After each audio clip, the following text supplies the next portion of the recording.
There we go. Thank you. We would like to go ahead and get the luncheon started. Miss Anna Randall with Kentucky Kingdom Empowerment has agreed to lead us in our blessing. And so if you want to come on up. Let's pray. Father, we thank you for this gift of today. We thank you for your grace and we thank you for your mercy. Father, we pray for the peace and the prosperity of our city, and may your blessing continue to rest, rule, and abide among us. In Jesus' mighty name, amen. Amen. Thank you very much, Ms. Randall. Jacob Pierman has agreed to lead us in the Pledge of Allegiance, so if we could all stand and face the flag. I pledge allegiance to the flag of the United States of America and to the republic for which it stands, one nation, under God, indivisible, with liberty and justice for all. Thank you. Okay, if you would please take a few moments to silence your phones at this time, I would appreciate it.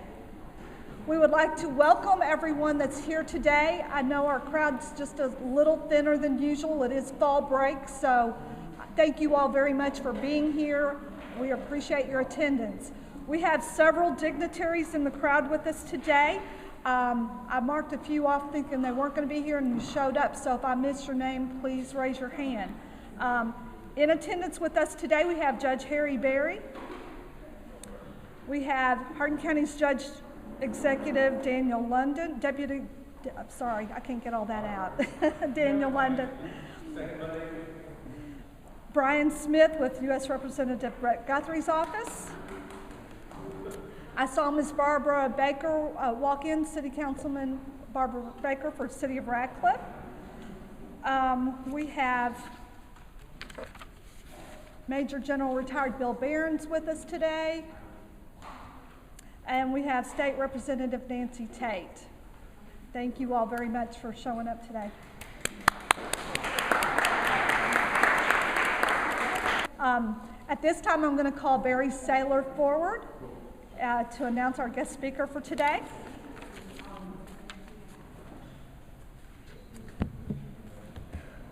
Thank you, Pam. Hello, everybody. We have been fortunate in this region to have men like retired General Bill Behrens, who had set up the core committee that transitioned into the Knox Regional Development Alliance, helped make connections for us with Fort Knox, probably saved thousands of jobs over the years. We've been fortunate. Bill and his supporters and team did a really smart thing. They worked and recruited General Jim Iacocca to come and run the KRDA. And we have found a friend in him. He's done a great job connecting us with the region. And so in that light, I went to Jim and I said, for a speaker, I'd love to have somebody from Fort Knox. Can you help me with that? And in like about 3 seconds, he said, General Joe Calloway. And he said, I just got done talking to him, and this is what Jim told me, and I quote, Joe wants to get out and make connections with the community. That's what we want. That's what we're after, and we sure are thrilled to hear that. Now, before I ask General Joe Calloway to come up and talk to us, I want to let you know a couple things that I learned. I learned from General Iacocca that generals don't like flowery language about themselves. And he's explained that to me a couple of times. As a matter of fact, let's see how my technical ability is. I'm gonna pull up what Jim sent me to say about General Calloway. He said, Barry, Joe would not like to hear his entire biography. I have seen it. It is long and distinguished, and you can find it on the internet very easily. Not that interesting either. Depends on your point of view. I think a better intro would be commissioned through ROTC in 1987 from the University of Central Florida. Political science. Harvard of the South. Love it. Love it. Career AG officer serving at every level. Second tour at Fort Knox. CG at HRC, Human Resources. And he's here now with his lovely wife, Lori, who I've met. She is lovely. And daughters, Tara and Lindsay. So with that, please give a warm alliance welcome to General Joe Calloway.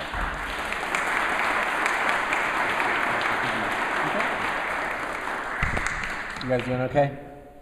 Well, first of all, thanks to everybody for coming out. I know this is your shindig, and it's my honor to be here. You see, Jim volunteered me to speak, and then Jim left and didn't show up, so they can't be blamed for whatever happened. So, but they don't come any better than Jim Iacocca, and agree 100%. You guys made a tremendous selection in asking him to lead KRDA, especially behind Bill Barron. So, you all right?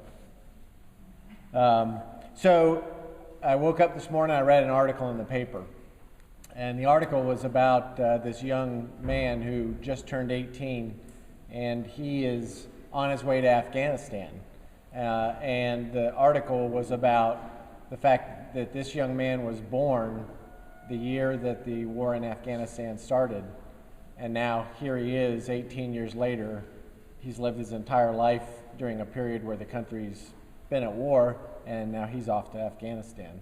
And it made me think about this particular community. So I think this is move number 17 for my family coming here to Knox. And over the course of my career, I've probably been to every installation in the Army. There are exactly 2 that have the kind of special relationship that you see here with Fort Knox. Those 2 are Fort Knox, Kentucky and the surrounding area, and Fort Campbell, Kentucky. And that special relationship, for those of you who haven't been around, that relationship doesn't exist any other place in the Army that I've been. And that really is a credit to you guys. So I want to thank you for your support to the Fort Knox community and to the soldiers and the families that have spent their lives serving the country. So, real quick, who in the audience is a veteran or a retiree? All right. Well, and so thank each one of you for your service. I try to go to the monthly retirement ceremony. I know General Barron does every month, and I'm always amazed at the number of people who elect.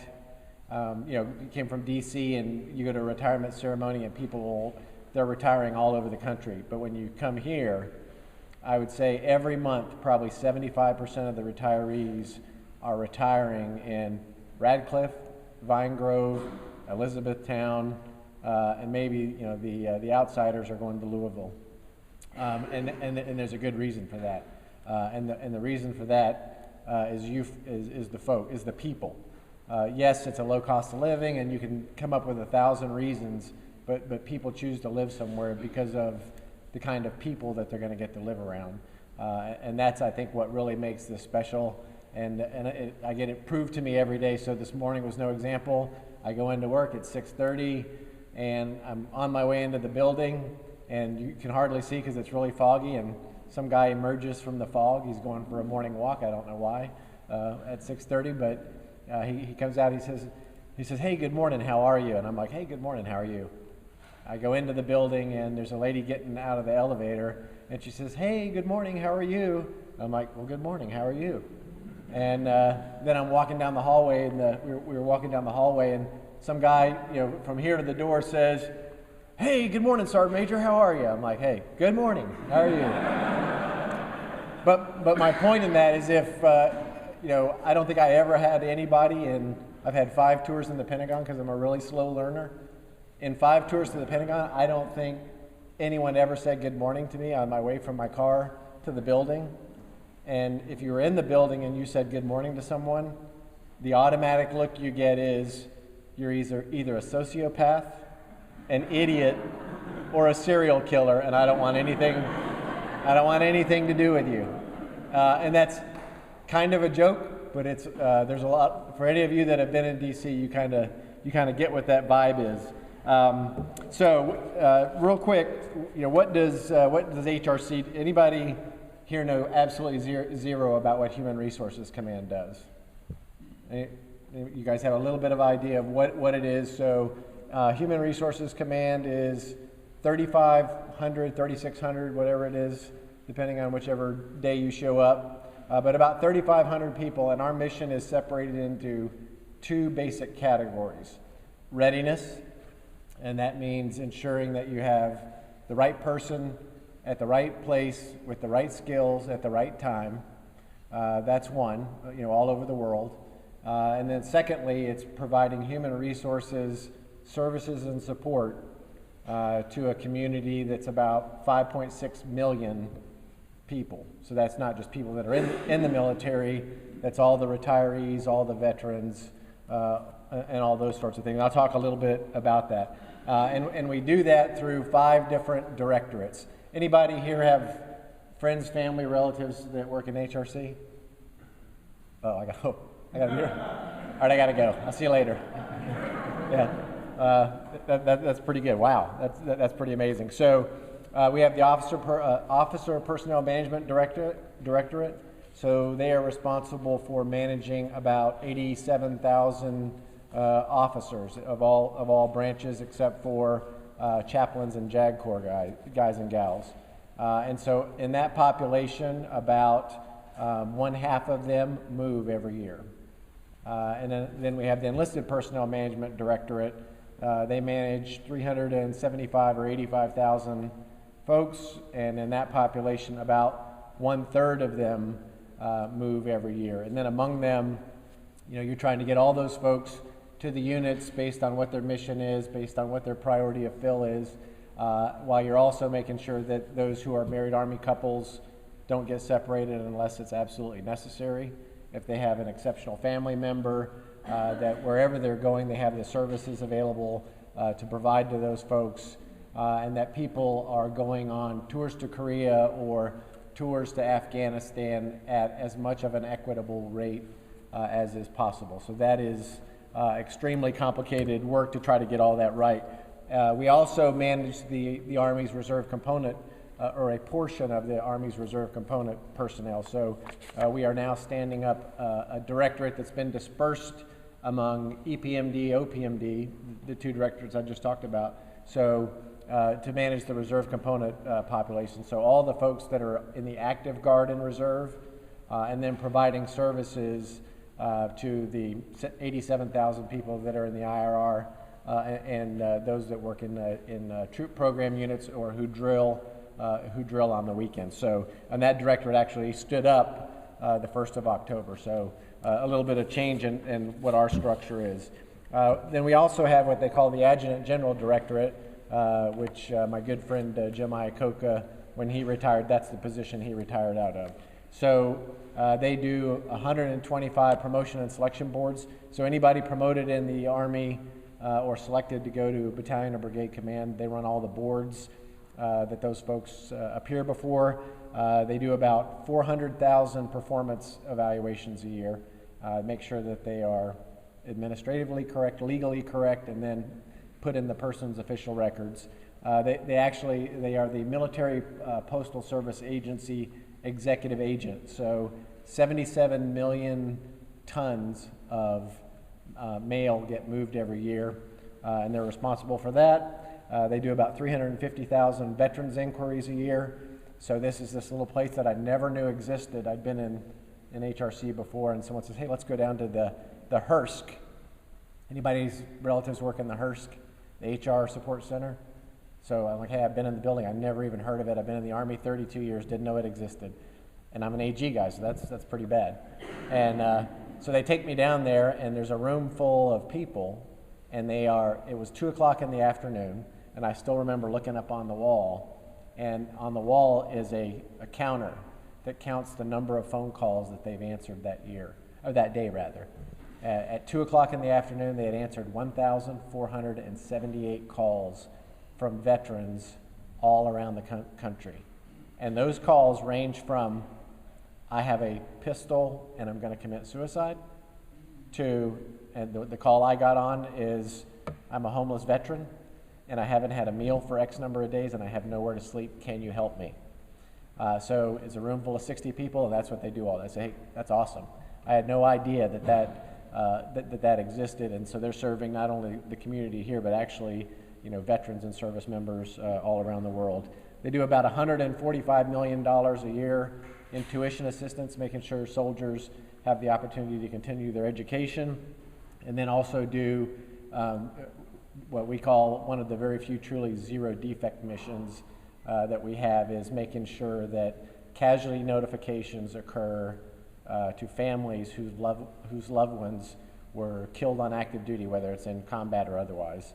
And so they do about 1,800 of those every year, making sure that the families have a casualty assistance officer, making sure that the benefits are paid properly, doing all those sorts of things.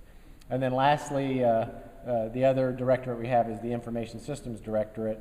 So another thing that Calloway was completely ignorant about, now that I'm in charge of it, is I said, well, how big do you think the IT directorate? And my guess was about 150 people. 1,200 people running all the IT for the Army. And so just a tremendous group of people. So they run all the information technology for Recruiting Command, for Cadet Command, 22,000 users roughly at about 2,000 locations all around the world. So, why do I tell you all that? Calloway is not nearly smart enough to do all that, obviously. I'm a little bit smart, I'm not very intelligent, and I've got a lot of really, really great people that run that organization on a day-to-day basis that make all that stuff happen.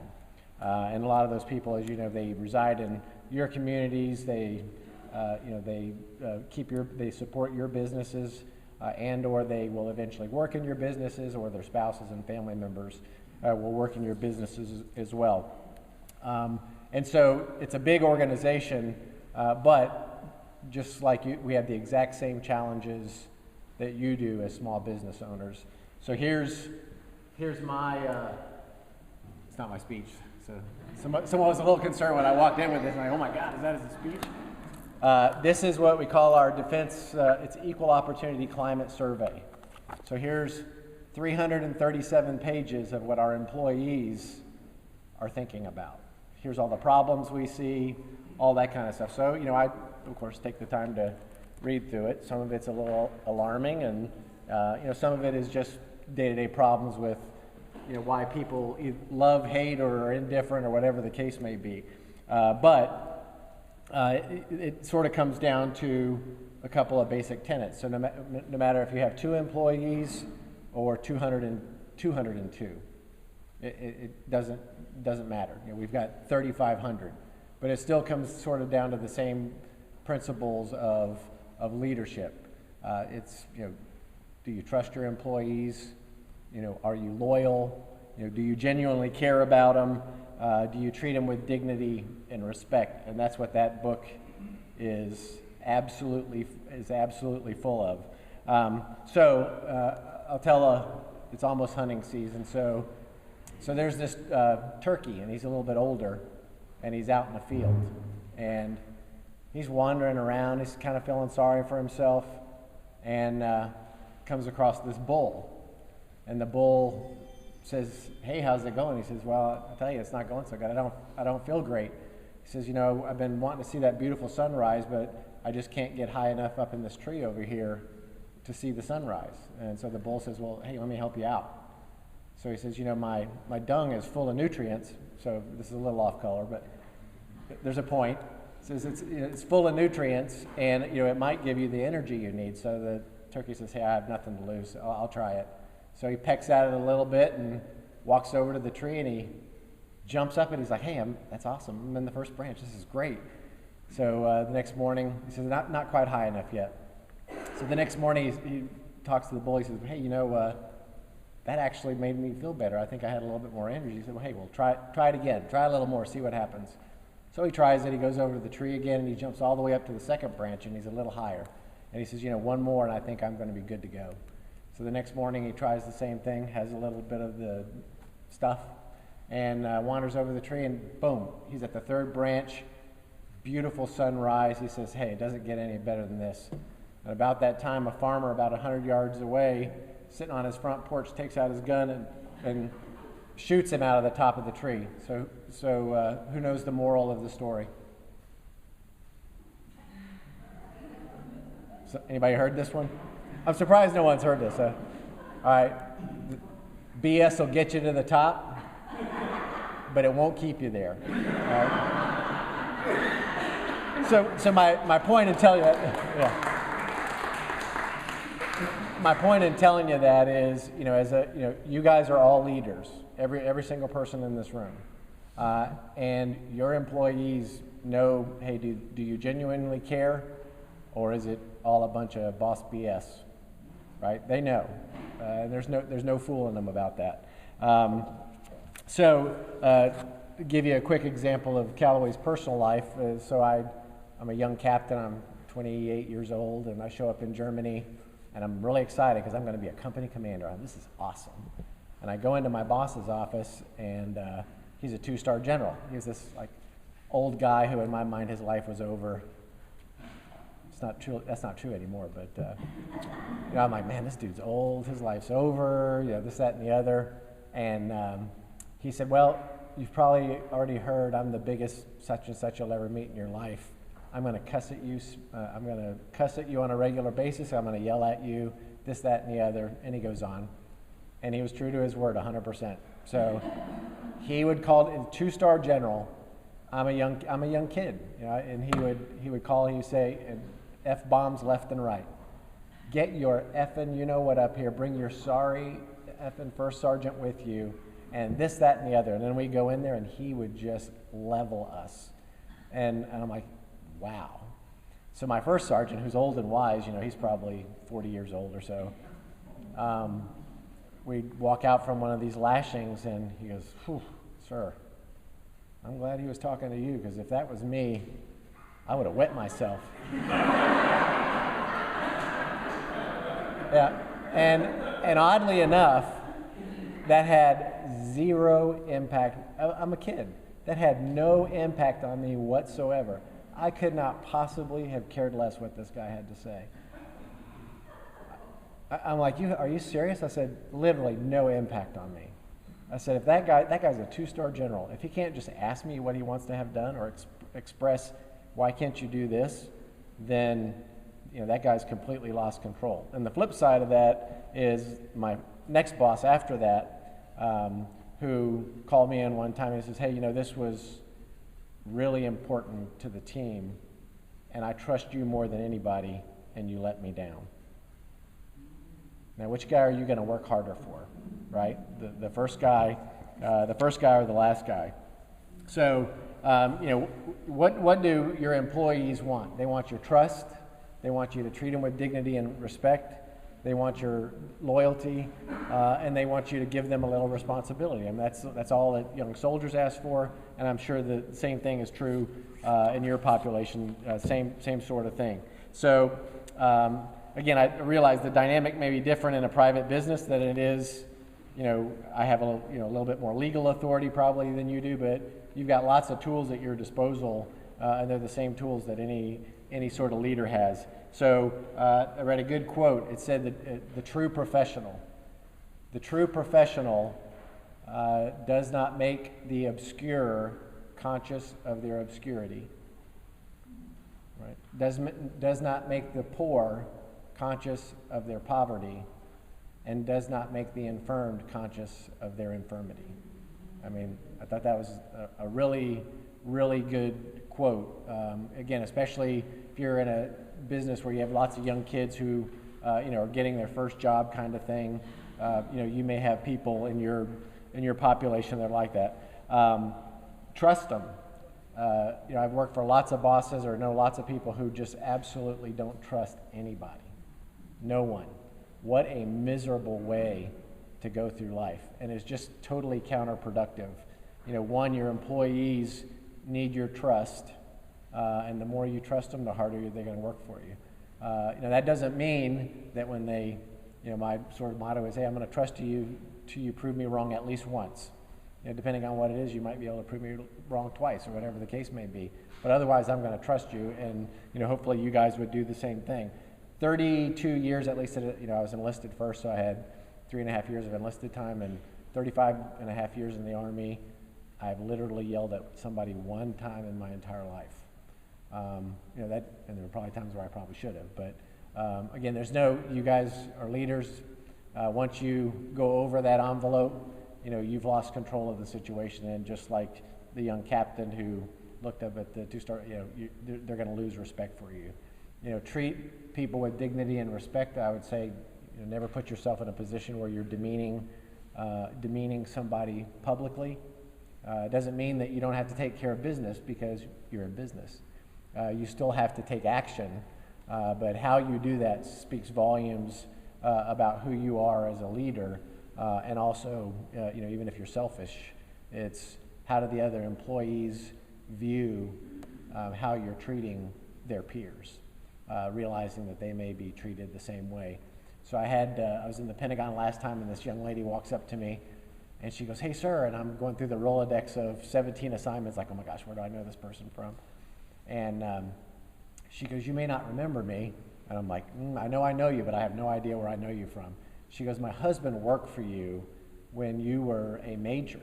And so that was a long time ago. So this has been like 17 years previous. And she said, "You wrote him a note as a major, and everywhere he goes, the first thing he unpacks is the note that you wrote him." And my point in telling you that is that you don't necessarily maybe think of yourself. I still think of myself as the same person I was when I was a captain or a lieutenant colonel or a colonel or whatever it is. And you probably think of yourself as exactly in the same way.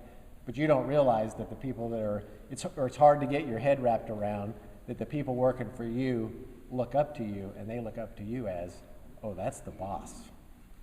And you would be amazed at the response from your workforce that you would get from taking 5 minutes to write a note.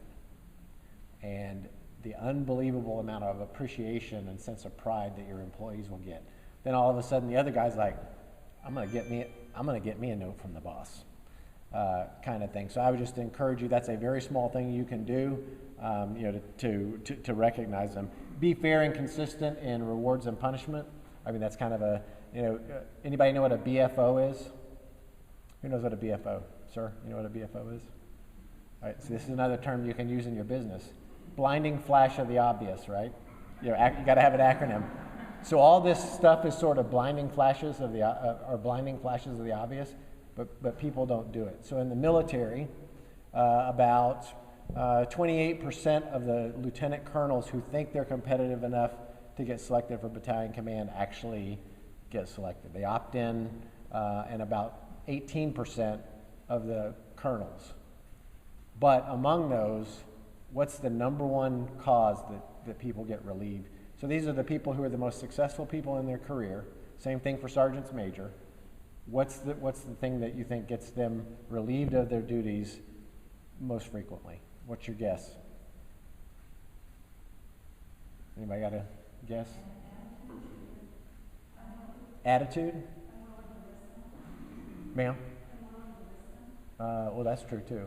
And those things so people say, oh, it's adultery, or it's fraud, or it's command climate and it's work environment.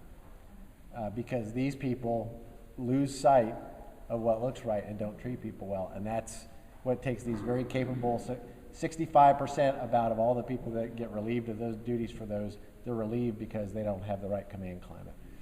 And so if that's true in the military, obviously that's true anywhere in a business environment. So those are, again, a few BFOs, as we call them, but would ask you to at least reflect back on those and think about how you may apply some of that in your business, or talk to your boss about why he or she may not be applying them, kind of thing, so that you don't end up with 337 pages worth of feedback. Now, some of that's not all bad. There's a lot of positive.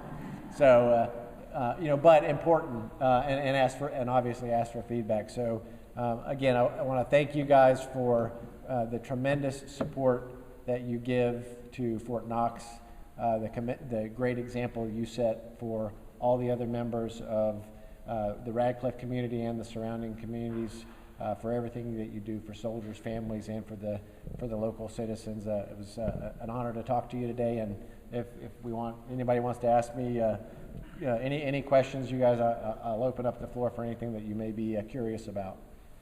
Oh, go ahead. Any questions? Joe, you mentioned the IRR, and I hadn't thought about it in a while. How helpful is the IRR? How hard is it? So the IRR, so oddly enough, one of those things that you don't realize when you become the commander of HRC is one of your duties is you're the commander of the IRR, right? So I'm like, seriously? I'm the commander of the IRR? 87,000 people, right? So the IRR are people who have served, but they still have a remaining commitment to, typically you'll come in for 4 years on active duty or 3 years, whatever your contract is, and then you'll have an additional obligation to serve in the reserve. So we have members of the IRR that, that's where they do the rest of their commitment. What requirements do they have in their term of service in the IRR? So what they're supposed to do, right? So what they're supposed to do is be responsive to what we call they're supposed to keep the Army updated on what their current contact information is in case there's a full-scale mobilization, and then respond to either a personal muster where they're supposed to show up physically in a formation, or respond to a virtual muster where you send them an email and they say, yep, I'm here, I'm still alive, here's my address, all that kind of stuff.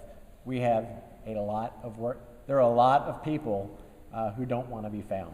Let's just put it that way. So what we're trying to do is work with the IRS, the Postal Service, other places to say, hey, where are all these people who have an obligation, back to the government to make sure if something does happen, because there are a lot of skill sets in that formation that you don't have. They're whatever they are, they're bankers, they've got agriculture, whatever the case may be, that we'd want to reach back and touch them. So we've got a lot of work to do with the IRR, because again, if we mobilize, we'd have to call them up, some of them. I guess the last time we had a call out was Desert Storm. Right. That's right. It seemed to me, being here at Knox at the time, it worked fairly well. Maybe I was skewed, but we had a lot of officers, a lot of senior NCOs who reported. Right. Yeah, so you have a population of them that could come back immediately because they've only been out for a year, and so they call them RT-12s. Then you have another population that would require a lot more training for them to come back into the military. My guess is that if we had a 9/11 type event, that changes the mindset and the dynamic, and people then probably want to serve. But for now, I've started my civilian career. I don't want to interrupt my civilian career. That kind of thing. They don't want the distraction of the military service. So we have work to do with our 87,000 friends in the IRR. Other questions, Fort Knox? I'm not the garrison commander, but I can probably commit something on his behalf. So, sir. I have something that's going to wind up being more of a request, I think, than a question. I've had a chance to talk to you before. I landed here around 1990. I'm a transplant from the faraway kingdom of Louisville, and I immediately was overwhelmingly impressed at the connection with the military here. And overwhelming to me, and the love and reverence for it.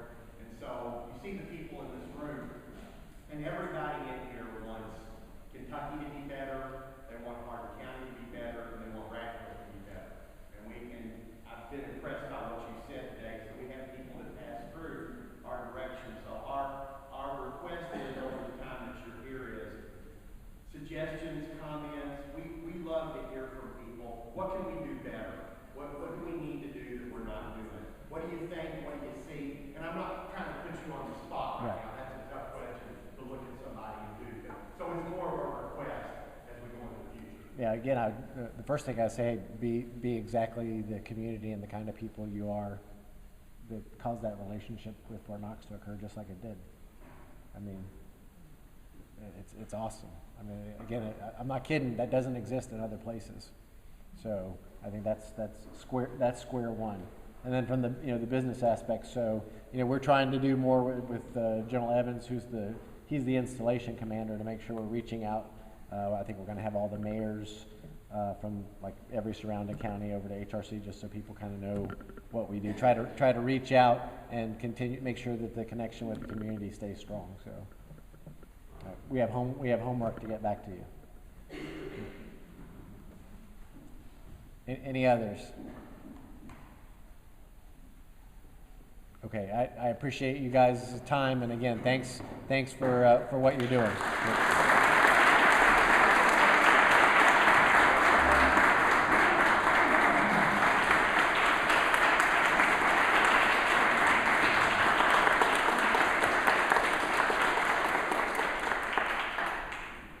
Sorry you didn't have anyone better looking or more entertaining to hang out with at lunch. We are honored at your presence today. We truly are so thrilled to have you here with us today. Wow, So, I'm lucky to be here. So. and your words of wisdom, I mean, they resonate, I think, with all of us. It's wonderful to know that we have such a great presence and a great neighbor next door. So thank you so much for being here with us today. As a token of our appreciation for you being here with us, we'd like to present you with this plaque. It's a mural that was painted on one of the buildings here in Radcliffe that has since been replaced, but we just wanted to present you with this token. Thank you so much. Thank you, guys.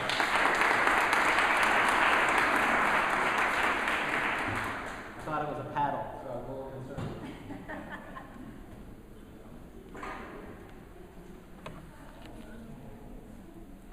Okay.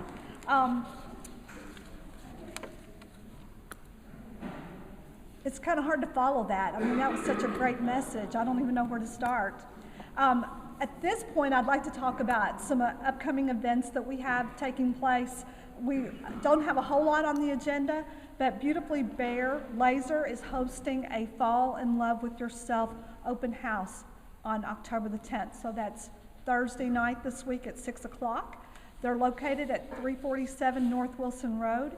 I'm sure you'll want to check out their open house. They always have a great one and usually have some kind of door prizes there. So that's Thursday night. Also, Blazers Fun Zone is having their fall break special this week. So if you're looking to do a staycation with either your kids or grandkids, I think she's got some great discounts going on over there this week. So make sure you go to her webpage and check that out and take the kiddos out for a good time this week. Also, please watch your emails for other ribbon cuttings, anniversaries. We have, from time to time, we have important things that are taking place that we'll put out there on the website or push that information out to the members. So please watch for that. If you are a member of the RSBA and would like to celebrate an anniversary or schedule a ribbon cutting, please contact T.W. Short. That'll be changing here in the very near future. He's going to be turning that baton over to Angela Reardon here in a couple months.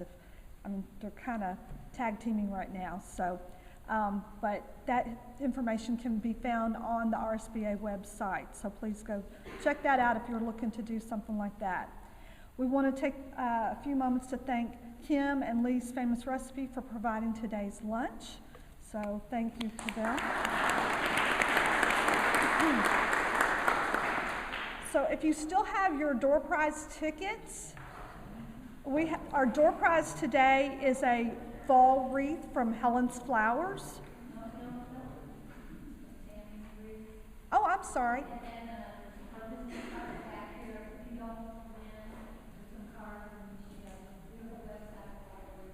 What is it called? Okay. Wreaths by Tammy. So, have we got a number?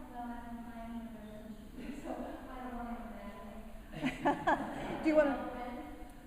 The number is 895. That'll make your wife happy.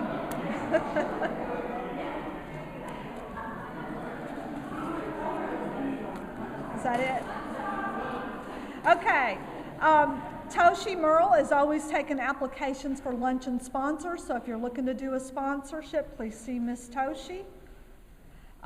If you are not already an RSBA member, please visit the website and you can complete an online application there, or see Miss Fran Rowing, located at North Hardin Insurance here in Ratcliffe on Lincoln Trail. At this time, I'd like to do a member minute, so we'll go around the room. We still have a few minutes to announce any upcoming events. I know Miss Maria's I always have an event.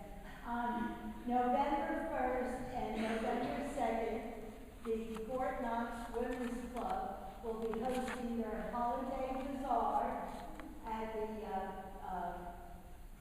Saylor Program, and it's all there, and Mrs. Claus will be there saying hello to you and reading stories. So make some time and go to the bazaar. It's beautiful. Thank you. Any other announcements? Toshi? I'm going to keep saying this over and over and over because the festival is now past. The summer opportunity to get together with this organization. But on behalf of the Rapid Cultural Committee, if you either attended and participated in somehow, you supported, I know Rapid Small Business supported, and Minor, Rapid, the surrounding communities, it was a huge success. If you didn't get to see the paper, come personally, many in this room were there. Probably everybody supported in some ways. And I just want to thank everybody and just say next year it's already set. Second Saturday in September 2020, we will be doing the second annual Rapid Cultural Festival. Hope to see a lot of Fort Knox next year participating with us and sharing with us in our diverse communities. So I just want to thank everyone for supporting the event. It's good, good show. Yeah. I think it was bigger than we had even expected it to be. So for the first one, we were very pleased. Of the 9 board members, 7 of them are RSBA members, and that's why it was successful. Thanks for that. Fran? I have the treasurer's report back here, and then we'll look at what they need. Thank you. Any other announcements? Our ribbon cutting will be October 25th, so Friday away. It will be around noon. So I'd like to see everybody there and that's it all day. Okay. No.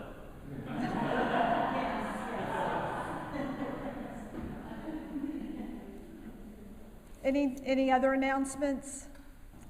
Okay. Well, for our November meeting will be November the 12th at noon. And this year we are having a December meeting. We have not had that in the past. That will be more of an awards type luncheon that we'll have. That will be on December the 10th, also at noon. Sorry about that. I asked everybody else to silence their phones and mine was on. Let's see. That's all I have. So please feel free to stay for a few minutes and network and visit with your neighbors, and have a great rest of the week. Thank you all so much for coming out today.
Stop it. got to be thin, though. One more trip. He's a mess. So he delivers tomatoes to my mother because she loves tomato sandwiches. Okay, whatever. But he'll drop some off like every weekend.